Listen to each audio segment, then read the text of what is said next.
নমস্কার। আজকে সাপ্তাহিক রাশিফল আলোচনা করব 12th জানুয়ারি 2026 টু 18th জানুয়ারি 2020 সারাটা সপ্তাহ আপনাদের জন্য কি অপেক্ষা করে আছে। এই সপ্তাহে কিন্তু 4 মেজর গ্রহ ট্রানজিট করবে। যেমনি 12 তারিখে আপনার শুক্রদেব মকর রাশিতে যাবে, 15 তারিখে যাবে আপনার মঙ্গল যাবে 15 তারিখে মকরে অর্থাৎ উচ্চ রাশিতে, সূর্য যাবে 14 তারিখে মকর রাশিতে অর্থাৎ পিতা যাবে পুত্রের রাশিতে, অর্থাৎ পুত্রের ঘরে, এবং বুধ যাবে 17 তারিখ অর্থাৎ এই সপ্তাহে এই যে 4 মেজর গ্রহ তারা কিন্তু ধনু রাশিতে মেজর রাশিতে মানে মকর রাশিতে ট্রানজিট করছে। অর্থাৎ মকর হচ্ছে মঙ্গল হচ্ছে উচ্চ আর সূর্য হচ্ছে নিচু। সুতরাং এই সিচুয়েশনে বেশ করে আপনার সারাটা সপ্তাহ কেমন যাবে 12 রাশির উপরে। চলুন তাহলে জেনে নিই আপনার রাশি কি বলছে। মীন রাশি এই সপ্তাহে কিন্তু আপনার জায়গাটা নর্মালি দেখা যাচ্ছে। আপনার মানে কাজের জায়গায় বসের সহযোগিতা পাবেন এবং আপনি টিচারের সহযোগিতা পাবেন এবং আপনি বড় কোনো কাজ এই সপ্তাহে, বড় কোনো ডিল, বড় কোনো যোগাযোগ আপনার কিন্তু এই সপ্তাহে হতে পারে। ভাগ্যের সাপোর্ট পাবেন এবং আপনার পরিশ্রম আপনার কিন্তু করতে হবে। অর্থাৎ আপনি লেথার্জি দেখান তাহলে সুযোগ হাতছাড়া হতে পরিশ্রম করে পরিশ্রমের সফলতা পাবেন এবং আপনার কিন্তু অর্থ লাভ হবে। এই সপ্তাহে আপনাকে অবশ্যই চোখ কান খুলে চলতে, তাড়াহুড়া করবেন না, তর্ক বিতর্কে জড়াবেন না, ডিলিংস এর ব্যাপারে সাবধানতা অবলম্বন করে। অবশ্যই ডেটগুলো আমি বলে দিচ্ছি আপনাদের। 16 তারিখ, 17 তারিখ, 18 তারিখ কাজের জায়গায় আপনার জন্য, সেই 16 তারিখ, 17 তারিখ, 18 আপনার যে কোনো যে প্রফেশন, আপনি স্টুডেন্ট হন, আপনি কোনো মহিলা হন, আপনি পুরুষ হন, আপনি প্রফেশনে আছেন, বিজনেসে আছেন, চাকরিতে আছেন, 16 তারিখ, 17 তারিখ আপনার জন্য বা 18 তারিখ আপনার জন্য ডেটগুলো যথেষ্ট ভালো। 14 তারিখ, 15 তারিখ আপনারা কিন্তু ভাগ্যের সাপোর্টও পাবেন। অর্থাৎ 14 তারিখ থেকে 18 তারিখ আপনার জন্য কিন্তু ভালো।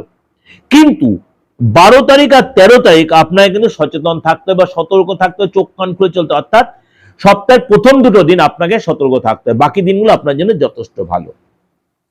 এই সপ্তাহে আপনি অবশ্যই হনুমান চালিসা পাঠ করুন, আপনার জন্য ভালো হবে। এবং দক্ষিণমুখী হনুমানের ছবি বাড়ির দক্ষিণ দিকে আপনি লাগিয়ে তার পুজো করুন, সেটা আপনার জন্য ভালো হবে। শুভ দিন হচ্ছে আপনার জন্য রবিবার।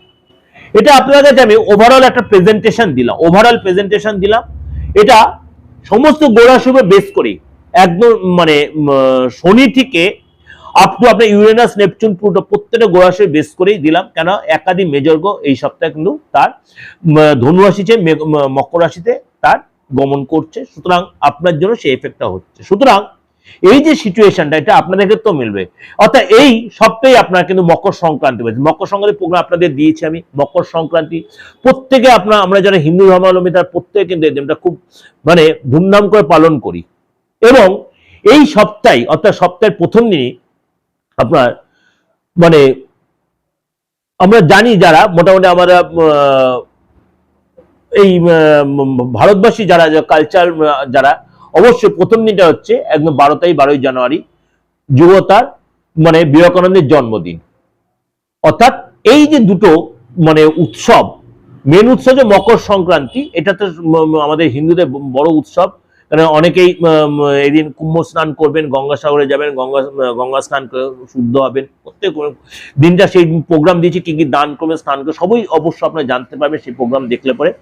অবশ্যই আপনার প্রত্যেকে যাদের রাশি লগ্ন জানা নেই বা জানা আছে, প্রত্যেকের জন্য দিয়েছি কি কি দান করবেন, কখন স্নান করবেন, কখন মকর সংক্রান্তি শুভ সময়, সবই আমি প্রোগ্রামে দিয়েছি। সেগুলো আপনারা ফলো করবেন আমার দুটো চ্যানেলই, দিগদর্শন প্রণাম চ্যানেল। এছাড়া বলছি, যদি মনে করেন আপনার রাশি লগ্ন জানা নেই, আপনার নামটা জানা আছে, আপনার হাতের ছবিটা দিয়ে, আপনি ডেট অফ বার্থটা না জানা থাকলে আপনি ফেসটা দিয়ে রানিং বা কারেন্ট ফেজ বা কারেন্ট হাতের ছবিটা আপনি পাঠান যদি, কিন্তু সেটা কিন্তু রেমুনারেশন বেসিস, উইদাউট ফিজে নয়।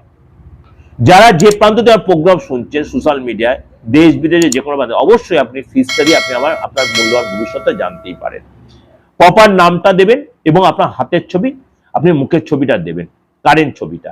আপনি যে কোনো ধর্মের যে কোনো বয়সের লোক, সেই বেনিফিটটা আপনি পাবেন।